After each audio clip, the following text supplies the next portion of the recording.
very strange time in human history where we're essentially cavemen walking around trying to be academic, trying to be intellectual, trying to be political, trying to be romantic, maybe trying to be all of those things in the same day, when at the end of the day, really what we are is we're cavemen. We haven't really evolved much in 20, 30, 40,000 years. And what that means to be a caveman is that survival and procreation underpin just about everything that we do. Just about everything we do, whether it's the anxiety keeping us up at night, whether it's the tingling sensation we feel between our legs when we see some color red, or whatever it is. Almost everything is driven by survival and procreation. This is really depressing on one level to realize. It's really relieving on another level. And then when we take a look at the product of that, which are children, the question is, what do we do, right? What do we do with our kids to hopefully raise a generation that has more opportunity, that is better adjusted, that is more balanced than we are? And the answer is, I have no idea, but I'm trying to figure it out. I've got 3 kids, and even for those of you listening who don't have kids, my guess is that you have birthed something. This need to procreate seems to manifest whether you have biological children or not. Even if you don't have children, you're probably working on some farm or some nonprofit project or whatever it is. We can't seem to stop this desire to carry on the gene line in one form or another. So the question is, how do we raise great kids? How do we raise kids who are well-adjusted and well-adapted and balanced and positive, and who don't hate us when they're older? And I don't know the answer, but I've brought on a professor and a researcher, somebody who's dedicated his life really to early childhood development, teen development into adulthood, what all of this stuff means, to hopefully give us some insight. If you're new here, this is the Lucas Rockwood Show, and I'm a yoga teacher, I'm a trainer, I'm a serial entrepreneur, I'm a father of 3, but at the end of the day, I'm really just a student, and I use this show as a way to go out into the world and find people doing interesting work in mind-body wellness and personal growth and development, and I bring what I hope is their best work to you so that we can all live more inspired lives. If you like this show, the best thing to do is, in the app that you're listening to, just scroll down and leave a rating and review for me in that app. If you could share this show on social media, that'd be helpful too. You can tag me, it's at Lucas Rockwood. And if you'd like to get weekly updates about this show, go to yogabody.com/sign me up. Thanks for listening. Enjoy.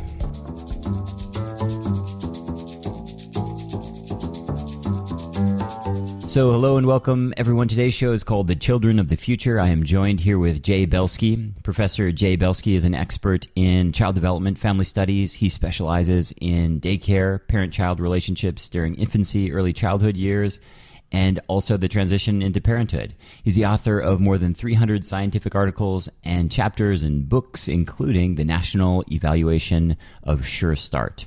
I always like to start with definitions. So you've got a whole career's worth of research. How would you define a well-adjusted, well-adapted kid? How would you define a maladapted kid, or just to have some working definitions? Because I think if we asked 10 people on the street, they'd probably give us different definitions. Okay. Actually, there are 2 answers to this question. There's the traditional answer and the more contemporaneous, challenging, innovative answer.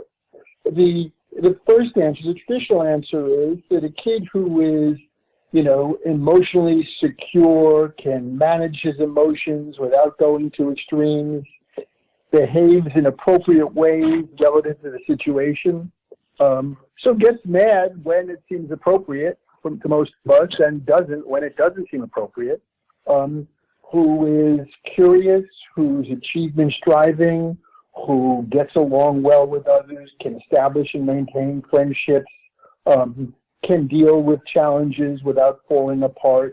That would be the traditional kind of mentally healthy individual. The maladapted individual from the traditional standpoint is kind of the opposite: emotionally insecure, emotionally dysregulated, we call it. That is, their emotions control them as much as they control their emotions. They're not particularly curious. They may be aggressive or depressed. They're not necessarily achievement striving. They have trouble getting along with others, either because they're excessively shy or because they have trouble managing their aggressive impulses, and so on and so forth. So that's the traditional perspective. Now, I I object to that framework because it kind of implies, as many people believe, that there's this ideal version of the human being at a developmental pathway that is kind of normal or species general and appropriate. And it has to do with what I just said about the well-adjusted child who's emotionally secure, autonomous, achievement striving, good with relationships, et cetera, et cetera. What that framework fails to appreciate is that everybody doesn't grow up in the same environment, either presently or over the course of human evolutionary history. And that some of the things that we consider dysregulated, dysfunctional, disordered may actually be appropriate, well-adapted, and functional for the context in which individuals find themselves. Let's consider the case of child abuse. Abused children can be impulsive, they can be emotionally insecure, they can be oversensitive to the possibility of threat and harm. In consequence, they can end up being aggressive and hostile. Now, from the standard traditional standpoint, these children are dysregulated, dysfunctional, disordered, maladapted, non-optimal. But wait a minute. If you grow up in a world in which those who should care for you don't, in fact, they treat you badly, harshly, hurt you, to say nothing of growing up in a broader environment, let's say a dangerous neighborhood where there are threats all around, why is hitting first and asking questions second considered maladaptive, dysfunctional, inappropriate? That is, I think we've laid an idealized version of the human condition on top of our psychological and developmental view of how people grow and change. And we've given short shrift to the fact that we've actually probably adapted to a variety of different circumstances over the course of human history, and that a lot of things that we consider dysfunctional, disordered, problematical in the modern, middle-class, highly civilized, administrative world, in other places, would be out of place and dysfunctional. I've heard different psychologists peg certain ages as really pinnacle for development. Like if a kid doesn't socialize by age 4, he may never socialize. If a kid isn't, verbal by age, whatever. Are those benchmarks? Are there really, significant benchmarks that parents or educators or anybody who interacts with children should think about? Yes and no. I think you can overdo it. Certainly, a child who's not speaking by 2 years of age has no words by 18 months of age. That's a cause for concern, indisputably. But there are always stories about kids who didn't speak until, they were 4 or 5 years old, and then they spoke in paragraphs, or they had nothing to say. But I wouldn't let the exceptions violate the rule that I just started with. Similarly, I think there's some evidence that in the case of autistic traits, like not making eye contact and not dealing with people skillfully socially, that while the child on the spectrum may never be as socially gregarious and skilled as some of the others of us, maybe I wouldn't include myself there, that they can develop still, but if we don't catch those limitations early, not making eye contact, being too narrowly focused on too few things, that if we don't intervene early, then that gets harder to change. So yes, there do seem to be occasional indicators that, if this isn't happening now, there's cause for concern. Having said that, part of this all plays into a more general developmental idea that there are, quote, sensitive periods. And if things don't happen during this particular window of susceptibility, then they won't happen at all. And that's kind of what's implied by the notion that if a kid isn't talking by 2, probably because he hasn't been spoken to much, then he's going to have all sorts of trouble down the road. But the truth is, there's not a lot of good evidence for strong, sensitive, and certainly not critical periods. In embryology, when the organism is first forming, if certain things do or don't happen, they will have forever effects on the organism. But postnatally, that's hard to show and it's hard to demonstrate. What I tell my students hyperbolically here is that the only thing I know that's going to guarantee affecting all kids the same way is dropping them headfirst from the 14th floor. They're all going to be dead. But for the most part, this notion that there's a sensitive period, and in general, organisms, when they're in earlier stages of development, are more responsive to environments. And therefore, people think of the infant years, the first year or two, or the toddler years, the first 3 or 4, or whatever it is, as being critical or sensitive periods. If things don't go on here, woe is me. If things do go on here, everything can proceed according to fashion. That's going to be true, like I said, with language, but with very little else. And I've come to the opinion, or developed the hypothesis anyway, that it may well be that for many, if not most of us, those first 2 or 3 years, we are more sensitive or susceptible to experiences and exposures that will shape us to a great extent later on. But it occurs to me that there might be some of us, if we just think of 3 times in development, early, middle, and late, there might be some people who are highly sensitive across all 3. There might be people who are not sensitive across all 3. So actually what happens to them doesn't really affect them. There may be people who are classically very sensitive early, but not later. There may be people who are highly sensitive and responsive to environments later, but not early. I think we should imagine a diversity of developmental processes more than a singular way of doing things. Evolution, which all life on this planet has succumbed to or is, affected by, is based on variation. Variation is the grist for the evolutionary mill. Now, it is true we all have 2 arms, 2 legs, 2 eyes. Some phenotypes have gone to fixation. We all get the same thing. But for most things we're interested in as psychologists, developmentalists, there's great variation. That's part of nature's way of, making life on this planet. So the idea that this is it for everybody and that's it for everybody is probably too extreme, I think. Let's talk a little bit about the role of fathers. I started reading about the kind of fatherhood crisis probably 2 or 3 years ago, and then in wake of what's happening right now, it just seems like more relevant than ever. And for some reason, when I was growing up, I never really thought about it. I mean, I was really just fortunate to have a great father who is present in my life and continues to be present in my life. And I didn't really, I've lived a blessed life by anyone's measure, but I never really realized, I guess I always thought the stable family unit, and I think I got kind of pegged in these classic definitions. But I guess I want to talk to you about that. How important is a father, and how important is the classic father? Like, does it actually have to be the birth father? They actually have to be married? Can a mentor do the job? What has your research shown in terms of the role of fathers in terms of general adjusted kids? Some of us have been doing fathering-related work for 40 years. I'm always intrigued when I find out it's a new subject. It was a new subject 40 years ago in the scientific study of child development, and it's still the case that mothers are studied more than fathers. But we've got a big literature on fathers now. I think the thing to say is, to begin with, to extend what I've already said, kids are different.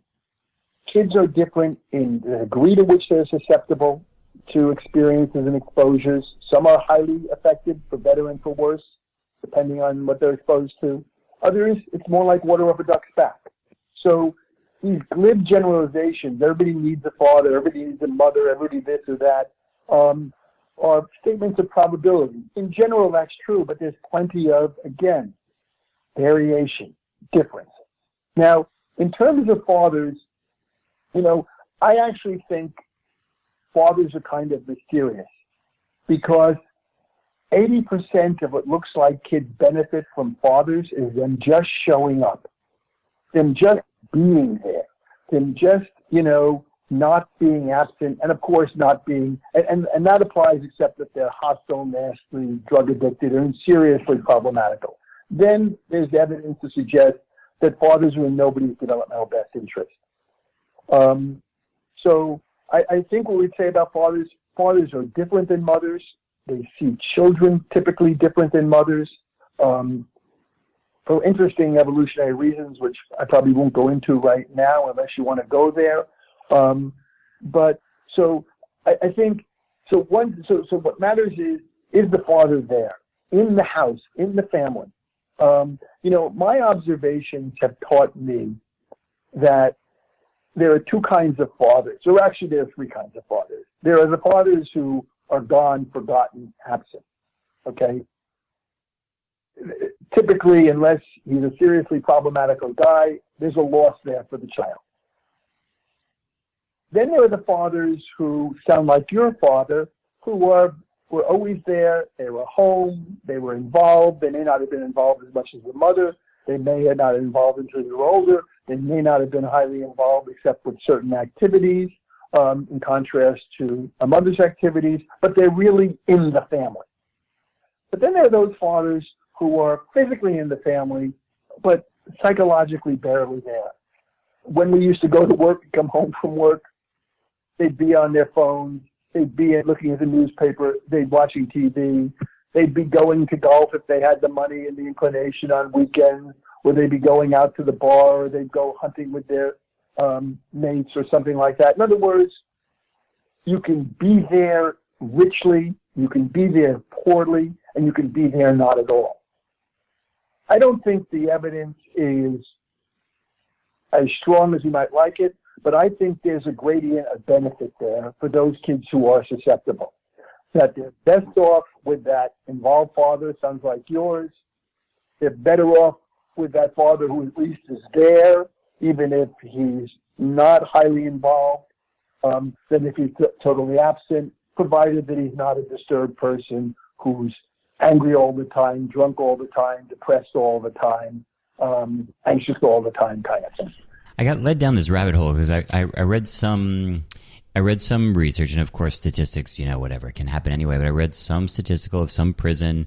I used to live near a prison in California, so I started reading about prisons, and they had done a poll of the male inmates, and the statistics said that over 90% said they hated their father. It was a multiple choice, you don't care, indifferent, hate it, and 90% said they hated it. And somehow, these little things stick with you. Somehow that just I was like, I can't imagine what that feels like. And so I kind of went down this rabbit hole reading books and things like that. And that's why I've always been obsessed with this question. It was such a strange piece of evidence. And again, is it anecdotal? Was it this one prison? I'm not really sure, but it was something that really stuck with me. That father is beneficial for those who are susceptible to his effects, to the extent that he's not just there, but he's supportive and caring and encouraging. It doesn't mean he can never get angry. It doesn't mean he can never be neglectful or, not paying attention. None of us are perfect, especially if you've been a father or a mother, kind of thing. But those inmates, it sounds like their fathers didn't meet that criteria. These were angry, hostile, or, severely anxious or severely depressed or just drunken, drug-addicted men. And that's what I started off by saying. If that's the kind of father or man in your life, you're better off without him than you are with him, especially if you're highly susceptible to that fathering input. But again, there will be people out there. There are lots of people out there, rest assured, who also hated their father, who didn't end up in jail. Yeah, of course. Of course. And so we have to be careful about how you describe this piece of work.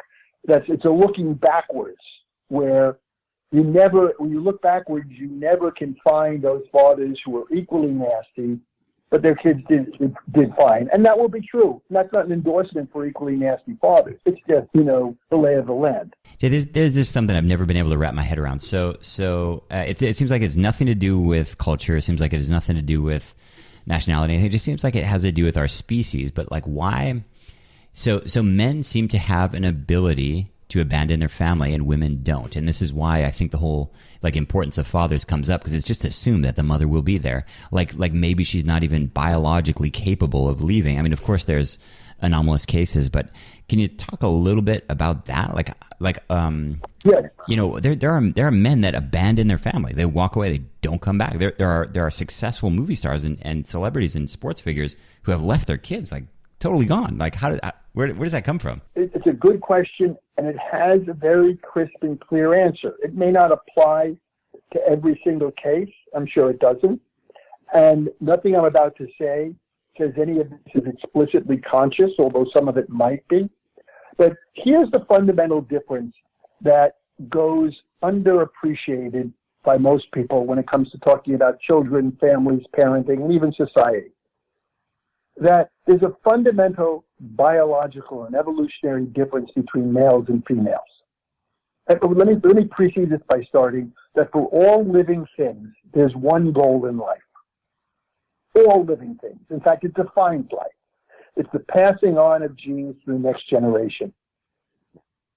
In fact,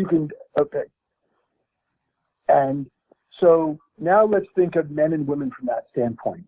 Women's reproductive capabilities are inherently constrained, much more so than males. A woman will go through menopause. Now, people talk about male menopause, but nothing terminates in men the way it terminates in women when it comes to reproduction. Secondly, when a woman's pregnant for 9 months, she can't have any more kids. During those 9 months, she can't get pregnant again.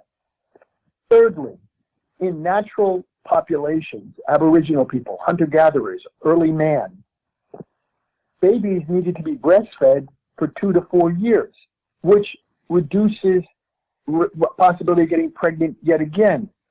So in other words, over the course of a life, especially in a non-contracepting population, the natural condition of human beings, the number of children a woman could have is much less than the theoretical number of children that men could have. So what that means, it's kind of like if you have fewer eggs in your basket, you take care of them more than if you have more potential eggs in your basket.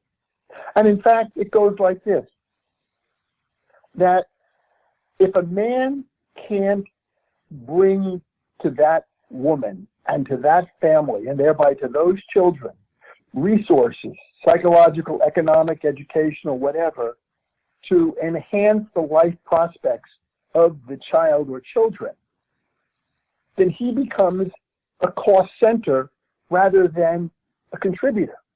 He's more likely to be draining the family bank than fostering it.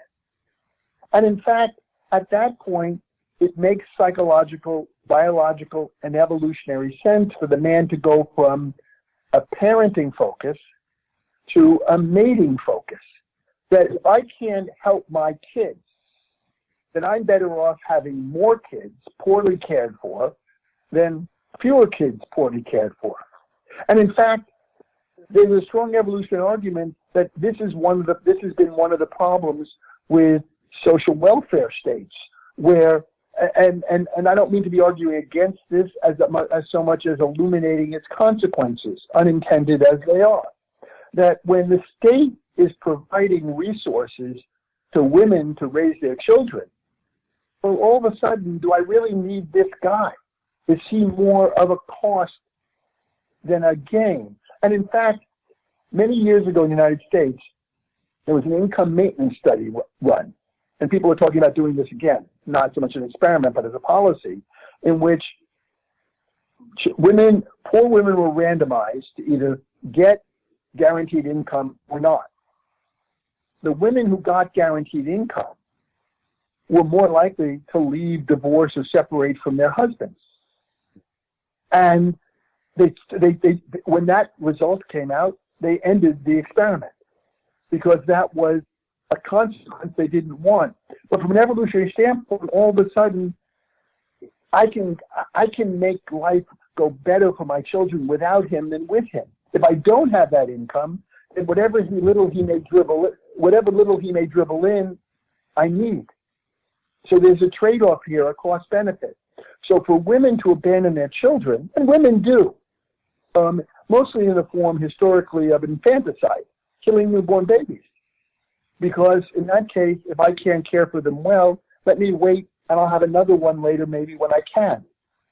But for women, every baby is a huge 9 months expenditure of resources, to say nothing going forward. But for a man, he's made much less of an investment, just sperm initially. And if he can't facilitate the well-being of that child broadly conceived, then he might be better off just planting more seeds in other places, because that strategy in principle will get him more offspring and grand offspring and great grand offspring in the future than will having fewer kids, adding any value to. Yeah, we're trying to live these sophisticated lives, and then we just have this, underlying basic principle. We just want to survive and procreate, and at the same time, we're trying to have, sophisticated romance and academic, and it's really challenging. It's really challenging. People say, what's the purpose of life, or what's the meaning of life? I don't know what the meaning of life is, but I do know what the purpose of life is. And by definition, virtually, the purpose of life is to generate more life. Yeah. Because that's what living things have been selected through the course of Darwinian evolution to do, first and foremost. So if you have fewer eggs in your basket, you care for them more protectively, because every one is worth more. If you can have more kids in your basket, well, all of a sudden, you abandon these and you try those. Well, maybe some of the abandoned ones will work out, but I've got more eggs, to play around with.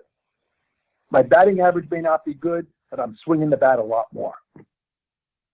Jay, I know that you've looked at a lot of different cultures and different systems, whether it's paid leave for childbirth or whatever in Scandinavian countries versus U.S. or these kinds of things.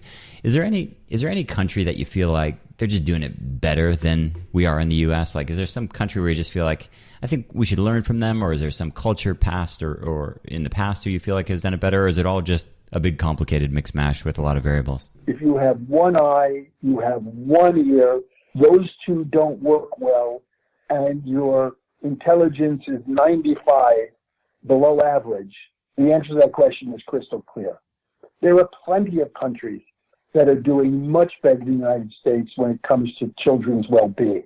The Scandinavian countries, but even most of the Western European countries, the so-called socialist countries, which are just social welfare countries, because they provide services for all the children. This is a country that squanders human capital to a great extent. We have, I've been in this business for 40 plus years, and the present circumstances make it clear that that our poverty rates for children and the consequences of that, police violence, etc., are, huge compared to what you see in other countries.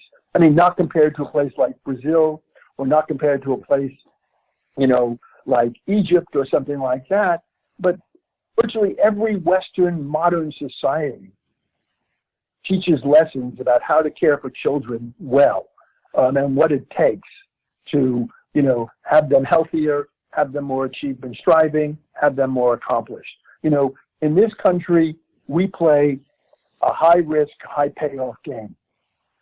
Some will sail, some will float, and some will sink. Where other countries says, nobody's going to sink. Jay, really interesting conversation. I definitely am excited to learn more. Tell people more about this book you have coming out, and where's the best place for them to follow you, so when it comes out, we can let them know. I'm not much of a web presence formally at my own initiative, I'm afraid. But if you look at me up at UC Davis, University of California, Davis, you'll find me easily enough. The book is, again, to repeat, it's called The Origins of You, How Childhood Shapes Later Life. It's being published by Harvard University Press.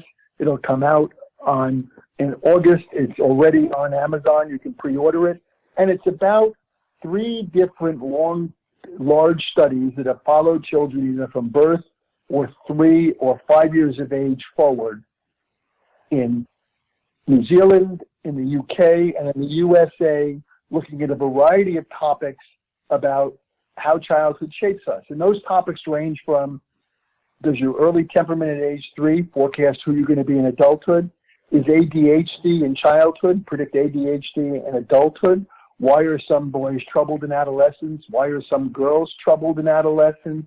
Do genes make a difference? What about epigenetics and how they play a role?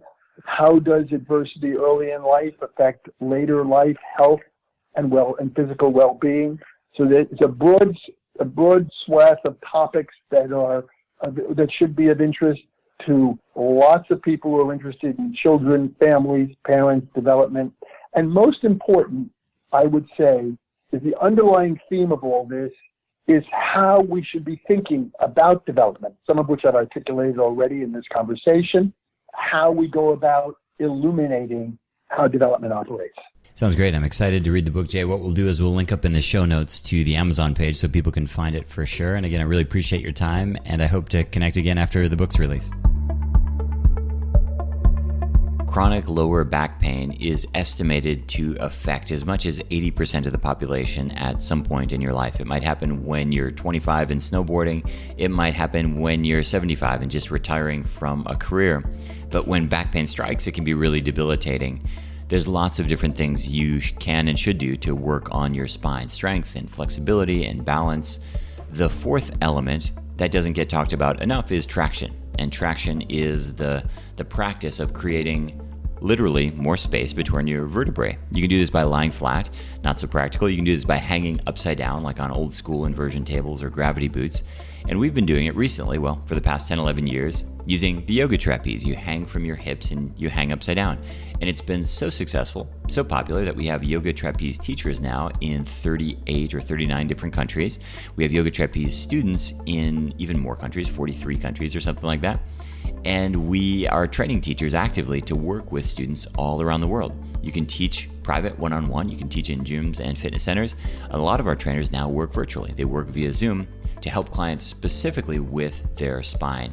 This course is 12 days long. It's live, it's interactive, it's a lot of fun. We walk you through the safety, the setup, the anatomy, the physiology, and all of the business concerns you need as well to get started teaching professionally right away. Whether you're a yoga teacher now or if you're new to teaching, the program will take you all the way from zero all the way to getting your very first client. To learn more about the program, go to yogatrapezeonline.com, yogatrapezeonline.com, and I hope you can join us. This week's nutritional tip comes from Bart on Instagram, and Bart says, Lucas, my local ice cream shop just started offering lavender-flavored ice cream. I asked them where the lavender comes from, and they said it's food-grade essential oil. I know you've chatted about essential oils in the past. Is this safe? They say it's food-grade. Here's the deal with essential oils. There's two very large multi-level marketing companies. One is called Young Living, the other is called doTERRA. They both make really high-quality oils. They're both terrible companies, and I know some of you are distributors for them. I would encourage you to quit. Why are they bad companies? Well, they're bad companies because their business model is built on failure. Almost everybody fails, so that's the first thing. But even worse, they use their distributors to make unfounded medical claims, health claims that are totally illegal, extremely illegal, and were they to make them themselves, they would immediately get shut down by the Food and Drug Administration. The reason that their distributors can do them is because the little random yoga teacher, Pilates teacher, church organizer, whoever who happens to buy a few $100 or a few $1,000s worth of product and then start hawking it to their friends and family, that person can make health claims, and no regulatory body has the energy or the wherewithal to go after every little individual. So what do they say? Well, the most common thing that you'll hear these distributors say is that this is my walking pharmacy, right? This is crazy, right? This is crazy. This is not a pharmacy. This is just blatant medical claims about treating and curing illnesses. And when you unpack it, you'll quickly hear people in those circles talking about reducing tumor size, preventing melanoma, reducing cancer, killing cancer, improving digestion, fixing ulcers, all kinds of things with their quote-unquote walking pharmacy. And the other thing they do is they ingest oils. They eat them. There's very little research to show that you should be eating any kind of essential oils. Doesn't matter if it's food grade or whatever. People say, oh, it's natural. Yeah, well, arsenic is natural. I'm not going to eat arsenic, right? So you really need to know what you're getting into. Here's the deal with lavender and tea tree oils. They're some of the more common oils. In fact, I have both of them in my house. You probably do too. Here's the other problem is lavender and tea tree are used in a lot of skincare products. Here's the big problem, Bart, and for everyone listening, there's pretty good research around lavender specifically being estrogenic, meaning it causes an estrogen-like response. These phytoestrogens can be endocrine disruptors in your body. And guess what you do with these lavender soaps, skincare products? You rub them underneath your arm. Do you know what you do with hormone replacement therapy? It's a cream. You rub it under your arm. So it's a really great way to get these phytoestrogens into your body. Well, what's wrong with that? Well, in some studies, they've shown that very young girls are developing breasts. They're shown that men have developed breasts as a result of these endocrine disruption. Is this going to happen to you? Probably not. But do you want to take the risk? Do you want to have slight endocrine disruption? I don't think so. So what do I do personally? I love essential oils. I love the way they smell. I love to diffuse them, but I'm not super comfortable with their safety or their efficacy. So I certainly never eat them, and I avoid them in any kind of skincare products, and I diffuse them with care. Meaning I will diffuse them, but I'm certainly not going to put lavender right next to my bed and fall asleep as I'm vaping that stuff, because I don't really know how that's going to affect us. And the real challenge is we can't get a straight story. These are bad companies, they're unethical companies, and they'll never tell us the truth, and they're the only ones that are funding the very, very little bit of research that is out there. It's very unlikely that anyone's going to do a double-blind case study on mandarin essential oil. Why would they? The only person who would do that would be one of these companies, and they have a very clear agenda in terms of what they want to have happen. So you have to be really careful in the land of essential oils. I'm a big fan, but I'm a skeptic. I would never eat them. I don't rub them on my skin, and I'm really careful with diffusing. Hope that's helpful. Bart? We have a yoga question from Penny on Instagram today. Penny says, Lucas, I heard you talk in one of your lectures about hang therapy. Can you tell me more what that's about? You were speaking in terms of the shoulder. So shoulder pain, shoulder impingement is a really common condition. Probably back, knees, shoulders is the thing that I see in that order of priority, meaning most people have back problems, then knee problems, and shoulder problems, but shoulder is a big one for sure, even though it's number 3 on the list. And there's lots of things you can do for your shoulder. The one thing that I learned from this doctor named Dr. John Kirsch, he has kind of a goofy book called Shoulder Pain. Goofy meaning the cover is really weird, the photos are really blurry, but it's the best book really that you could find on shoulder pain, although you don't really have to buy the book. I'll just tell you what to do. He basically tells you to hang. And so you go to a door frame, your feet are on the floor, you hook your fingers over the edge of the door frame, and you set a timer. I like to do like 1 minute to start off with, and you use your legs to throttle the intensity. But here's the deal. At the roof of your shoulder, there is a ligament. Remember, ligaments are bone to bone. So it's a chunk of really strong white tissue, ligamental tissue, and it collapses. And it gets hardened and it gets deformed. Why? Because we don't lift our arms above our heads, and we have descended from primates, and we are designed to brachiate. Brachiation is like when you go to the monkey bars and you swing overhead like a monkey. It's really good for you. It builds a whole bunch of muscles, but on a real structural level, it helps to keep that ligament, that roof of your shoulder, in correct form. And if you don't use it for a month, a year, or like in many cases 20 years, when was the last time you swung on monkey bars? It's been a really long time. Don't go swinging on monkey bars right away, by the way. You'll really hurt yourself. This is the key thing with hang therapy, is take it slow, but start to work on it. Really, I haven't met anyone yet who didn't just fall in love with hang therapy when they started to do it. As you get more advanced, you can start to use something like a yoga trapeze or a pull-up bar or Olympic rings to get your feet up off the ground, but really take it slowly. But eventually you'll move to passive hangs, where you're just hanging from your arms from a bar for a couple of minutes per day. And it really, in terms of shoulder health, is a dramatic game changer. Hope that's helpful. Thanks for listening to The Lucas Rockwood Show. If you enjoy the podcast, I have 2 asks of you. Number 1, share the show on social media with your friends and tag me. My handle is @LucasRockwood. Number 2 is please leave a rating and review in whatever app you're listening on. And last but not least, before you go, if you'd like to be on my mailing list, every week I send out information about the podcast, behind the scenes stuff, announcements of online classes and special events. I email about once a week. You can do that at yogabody.com/sign me up. And right now we have a free breathing worksheet on that page as well. It's yogabody.com/sign me up. Thanks so much for listening, and we'll see you next week.